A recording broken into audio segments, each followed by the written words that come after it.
এরকম ছোট ছোট বেলে মাছ আনো আর রেসিপিটা বানিয়ে তেল ঝাল গরম গরম ভাতে টপাটপ খেয়ে নাও তো একদম।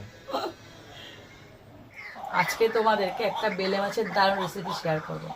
ছোট ছোট বেলেগুলো হয় না, সেই বেলে, একটু বড় না কিন্তু, দারুণ রেসিপি। বেলে মাছের তেল ঝাল। তেলটা পুরোপুরি গরম করে নিয়েছি। এবার এর মধ্যে দিয়েছি থেতো করা রসুন, চেরা কাঁচা লঙ্কা, কুচানো পেঁয়াজ একটা বড় সাইজে।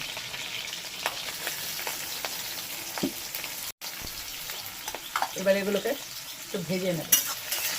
পেঁয়াজটা আর রসুনটা খুব ভালো করে ভাজা হয়ে গেছে, সাথে কাঁচা লঙ্কাও ভাজা হয়ে গেছে। এইবার বেলে মাছগুলোকে হালকা আমি লবণ হলুদ মাখিয়ে নিয়েছি, উপর থেকে দিয়ে দেবো।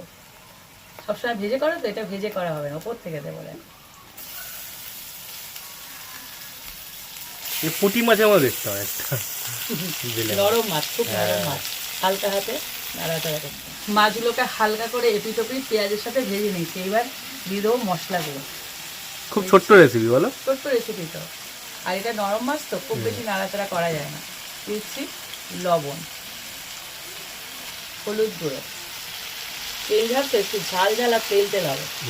দুরকম লঙ্কা যাবে, একটা হলো ঝাল লঙ্কা আর একটা হলো কাশ্মীরি লঙ্কা, মানে গুঁড়ো আর কি।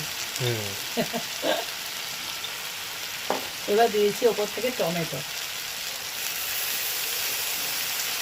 এখানে একটা মশলা রেডি করেছি, সেটা আমি দিয়ে দিচ্ছি। সেটা হলো ভাজা ধনে জিরে আর লঙ্কার জিরে।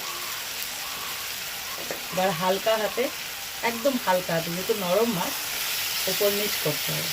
সমস্ত মশলাগুলো হালকা হাতে নেড়ে চেড়ে নিলাম, কেননা মাছটা খুব নরম মাছ। এবার দিয়েছি সর্ষে পাউডার গোলা, মানে একটু জল দিয়ে গুলে রেখেছি। খুব বেশি জল এতে ইউজ হবে না।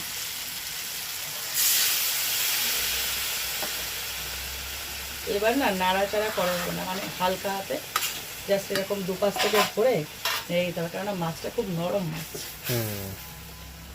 ওপর থেকে একটু হালকা করে ধনে পাতা ছড়িয়ে দেবে। একদম হাত দেওয়া যাবে না, জাস্ট এরকম ধরে নাড়িয়ে দেবে। ব্যাস রেডি হয়ে গেল বেলে মাছের তেল ঝাল। দারুণ না? একদম একদম শর্টকাট না? আনো আর করে ফেলো।